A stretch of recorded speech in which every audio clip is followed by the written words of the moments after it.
नमस्कार। हमारे YouTube channel में आप सब स्टूडेंट्स का हार्दिक स्वागत अभिनंदन है।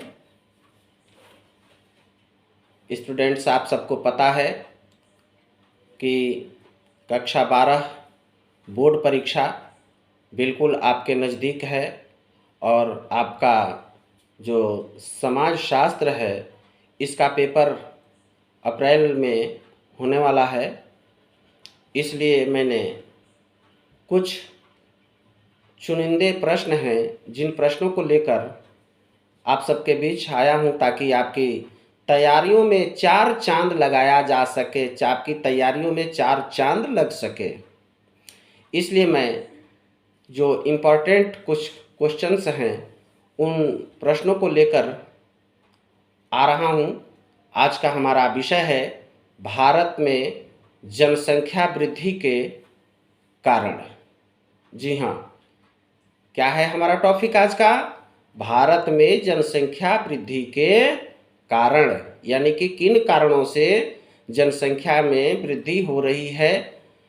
इस पर तमाम आपको पढ़ने सुनने को मिलेगा, लेकिन एक नए प्रकार से, बिल्कुल आपको एक नई ढंग से, नए तरीके से आपको मैं इस क्वेश्चन को तैयार कराने का प्रयास करता हूं। अगर आप हमारे YouTube चैनल पर पहली बार हैं तो हमारे चैनल को अवश्य सब्सक्राइब करें और एंड तक बने रहें, यानी कि अंतिम समय तक बने रहें ताकि आपकी जो तैयारी है वो पूर्ण हो सके। जी हाँ, अब मैं आता हूँ प्रश्न पर कि भारत में जनसंख्या विस्फोट या वृद्धि के क्या कारण है। तमाम कारण हो सकते हैं, तो हम कहेंगे शुरू की भूमिका जो होगी वो यही कहेंगे कि भारत की जनसंख्या निरंतर क्या हो रही है? बढ़ रही है। भारत की जनसंख्या निरंतर बढ़ रही है और जनसंख्या की यह वृद्धि हमारे लिए क्या है? सर्वाधिक एक गंभीर समस्या है। ये एक परेशानी का विषय है। क्यों? कि जब जनसंख्या बढ़ेगी तो हमारे देश में क्या होगा?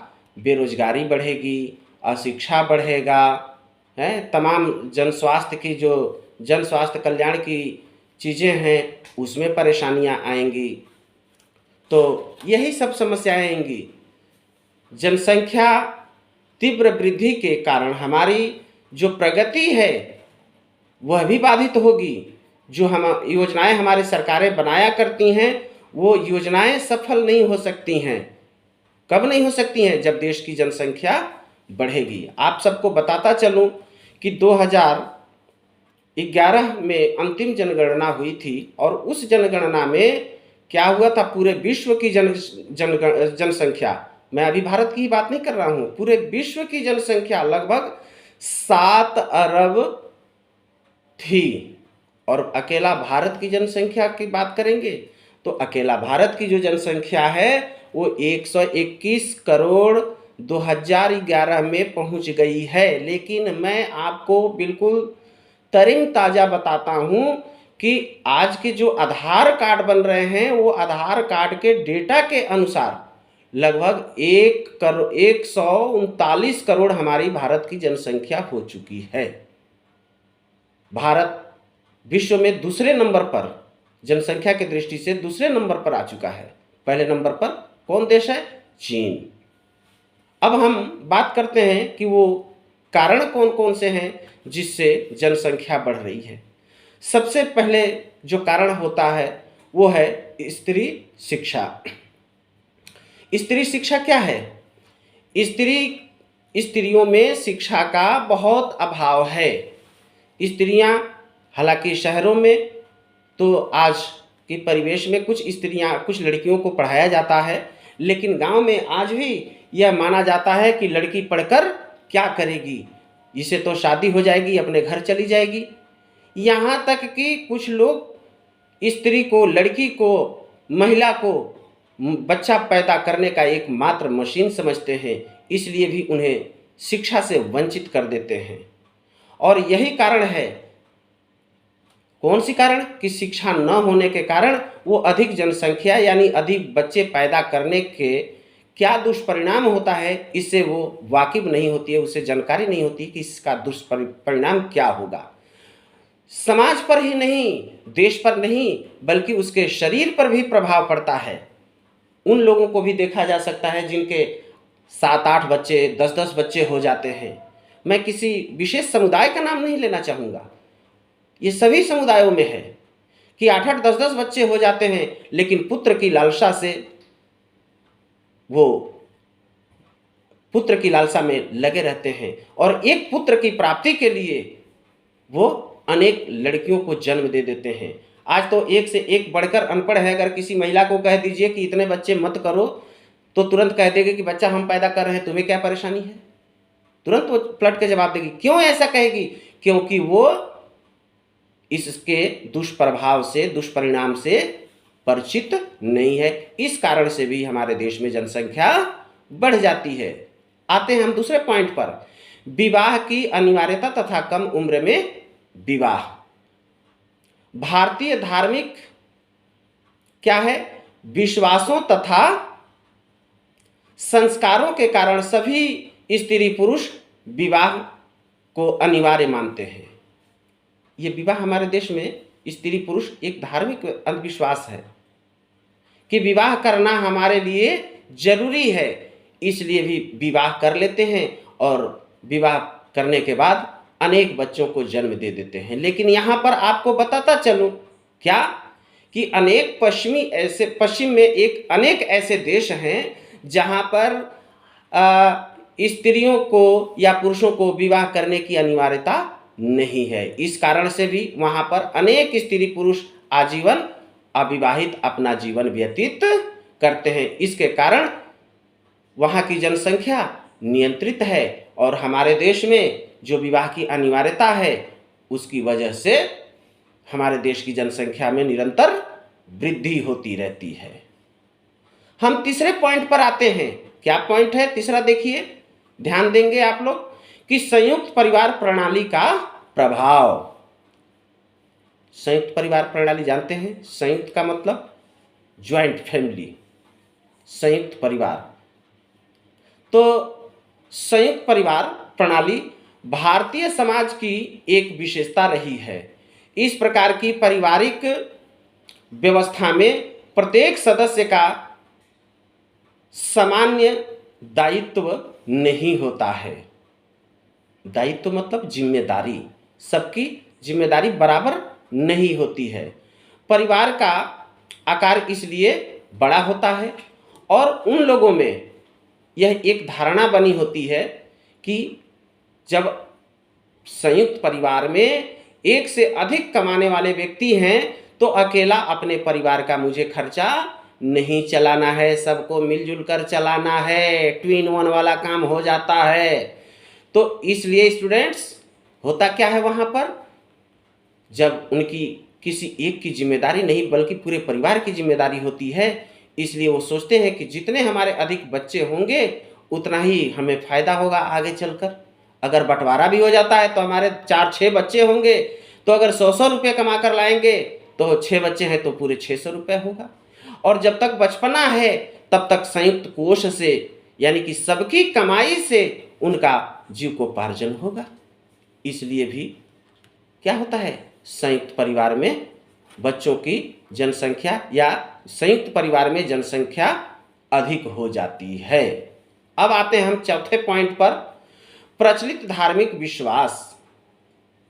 ठीक है स्टूडेंट्स, आप धार्मिक विश्वास को देखिए कि क्या कहना चाहता है। भारतीय समाज में, विशेष रूप से हिंदू समाज में क्या है, एक धार्मिक विश्वास प्रचलित है। वो धार्मिक विश्वास क्या प्रचलित है कि मोक्ष प्राप्ति के लिए पुत्र का होना आवश्यक है। आप लोग भी इस बात को मानते होंगे, जानते होंगे। लेकिन आपको बताता चलूं कि तमाम ऐसे हमारे देश में लोग परलोक को गए जिनकी बेटियों ने उनकी अंत्येष्टि की। अब बताइए यहाँ कहाँ पुत्र की बात रह गई, कौन सा मोक्ष प्राप्त हुआ। लेकिन यह बात केवल ग्रामीण परिवेश में ही पाया जाता है। ये धारणा हालांकि है नगरीय क्षेत्रों में, अर्बन में है, लेकिन रूरल में ये आज भी एक रूढ़िवादिता बनी हुई है। लेकिन रूरल के अलावा जो हम अर्बन यानी नगरीय क्षेत्रों की बात करते हैं, तो आज धीरे धीरे लोगों के मन में ये बात आने लगी है कि पुत्र की अपेक्षा पुत्री अधिक ध्यान रखती है। इसलिए कई बार इस समय 1 से 2 बच्चे ही कर रहे हैं, चाहे वो लड़की हो जाए या लड़का। बहुत ऐसे लोग हैं जो एक्स्ट्रा में एक्सटर्नल एक कर लेते हैं कि तीसरा भी आ जाए, कोई बात नहीं है, देख लिया जाएगा। तो इस सोच के भी अभी लोग हैं। तो मोक्ष प्राप्ति के लिए पुत्र का होना अनिवार्य मानते हैं। इस विश्वास के कारण बहुत से दंपत्ति एक पुत्र की लालसा में अनेक पुत्रियों को जन्म दे देते हैं। इस प्रकार से क्या हो जाता है, उनके कई लड़कियां हो जाती हैं, और इस प्रकार से क्या हो जाता है, हमारे समाज की, देश की जनसंख्या बढ़ जाती है।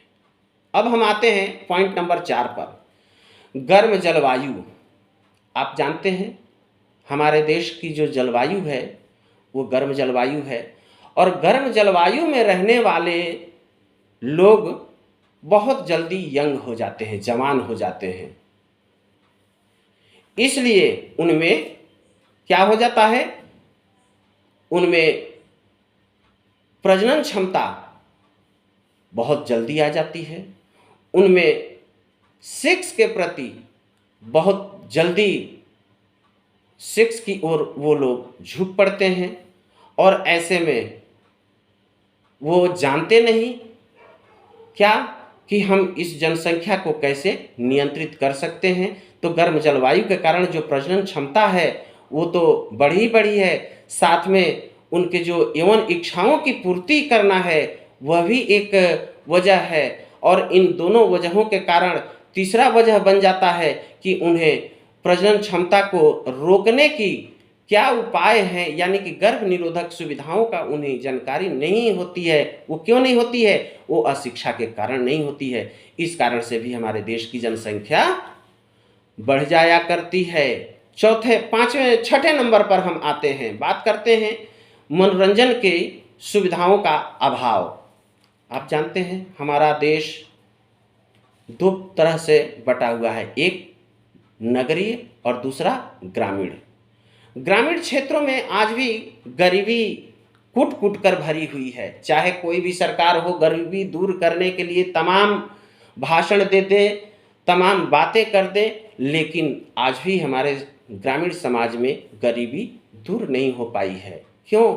एक तो स्त्रियां कोई काम नहीं करती। काम क्यों नहीं करती? क्योंकि उन्हें समाज की बुराइयों से भी बचना होता है।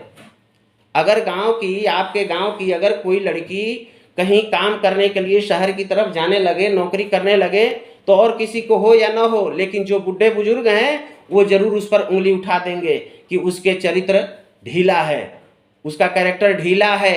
वो ये नहीं सोचते हैं कि वो कैरेक्टर हमारा ढीला है, हमारे पुरुषों का कैरेक्टर ढीला है, वो सीधा उस लड़की पर उंगली उठा देते हैं कि उसका कैरेक्टर ढीला है। तो क्या होता है, गांव में जो गरीबी है उसकी वजह से उनके पास कोई मनोरंजन का साधन नहीं होता है। शाम के समय नगरों में क्या होता है, काम करके कहीं से भी आए, टीवी चलाए, नहीं टीवी है, सिनेमा देखने चले गए, वो भी नहीं है, घर में मोबाइल है, तो आज के परिवेश में लोग मोबाइल लेकर टिक टाक चालू कर देते हैं, उनका मनोरंजन हो जाता है। जो ग्रामीण परिवेश में लोग हैं उनके पास तो उन सुविधाओं से वंचित हैं। वो क्या करते हैं, लास्ट में वो यही सोचते हैं कि हमारा मनोरंजन का साधन मात्र एक यौन सुख है, यौन संबंध है, इसलिए उसी में वे लगे रहते हैं। साथ में उनको कहे कि प्रजनन क्षमता को, गर्भ निरोधक सुविधाओं की जानकारी नहीं है। इस वजह से भी वो क्या हो जाता है कि जब यौन संबंध में लगे रहेंगे तो बच्चों की उत्पत्ति, गर्भधारण करने की प्रबल संभावना बन जाती है। तो क्या हुआ यहाँ, जब प्रबल संभावना बन जाती है तो उन्हें हम नुकसान भी नहीं कर सकते। हमारे भारतीय संविधान में क्या है कि आज किसी को भी अबॉर्शन कराने का अधिकार नहीं है। सही भी है, चाहे वो चाहे हिंदू समाज का हो, मुस्लिम, सिख, ईसाई, बौद्ध, जैन, पारसी, किसी समाज का हो, गलत है, आने वाले को आने देना चाहिए। प्रयास तो करिए इस बात के लिए कि वो आने के लिए खुद तैयार ना हो सके, इसके लिए उपाय करिए ना। जो आ रहा है उसको क्यों मार रहे हो भाई? हम किसी के लिए हत्यारे नहीं हो सकते ना। इसलिए तो आपको यहाँ स्पष्ट हो जाना चाहिए कि ग्रामीण परिवेश में मनोरंजन का साधन नहीं होता है, वो वहाँ पर यौवन सुख को ही मनोरंजन का साधन समझते हैं और इसी में लिप्त रहते हैं, जिसके कारण जनसंख्या बढ़ जाती है। अब आते हैं हम 7वें नंबर पर, गर्भ निरोधक सुविधाओं की कमी। क्या है हमारे देश में? अधिकांश भारतीय क्षेत्रों में अभी भी गर्भ निरोधक सुविधाओं के व्यापक प्रचार प्रसार का अभाव है। अभी नहीं, पहले भी था, आज भी है। अतः असंख्य दंपत्ति, दंपत्ति का मतलब पति पत्नी, असंख्य दंपत्ति गर्भ निरोधक सुविधाओं एवं साधनों के अज्ञान से क्या कहते हैं, उनके ज्ञान से, जो कौन सी जो गर्भ निरोधक सुविधाएं हैं और जो साधन है, उनके ज्ञान से अभी उससे परिचित नहीं है, उनके बारे में उन्हें ज्ञान नहीं प्राप्त है। इसलिए क्या होता है, जब प्राप्त नहीं है, वो क्यों नहीं प्राप्त हो पा रहा है? क्योंकि वे यहाँ पर अशिक्षा है, और अशिक्षा अज्ञानता के कारण ही गर्भ निरोध के अनेक नवीन एवं अचूक उपायों को भी वे लोग अपना नहीं पाते हैं, जिसके कारण देश की जनसंख्या बढ़ जाती है। अंतिम पॉइंट 8 पर हम आते हैं, पारिवारिक मान्यता। भारतीय समाज में एक बहुत बड़ी मान्यता है कि जितना बड़ा परिवार होगा उतना ही बड़ा हमारा क्या होगा, हमारी लाठी मजबूत होगी। लाठी किस लिए? लड़ाई करने के लिए।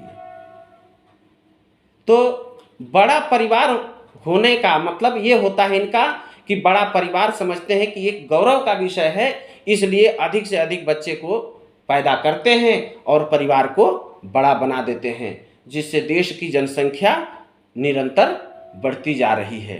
तो स्टूडेंट्स, मैं आशा करता हूँ कि आज मैंने जो आपको लेक्चर दिया, आपको जो टॉपिक पर बताया लेक्चर, वो आपकी परीक्षा में आए और आगे के लिए आप इसके लिए तैयारी कर सकें।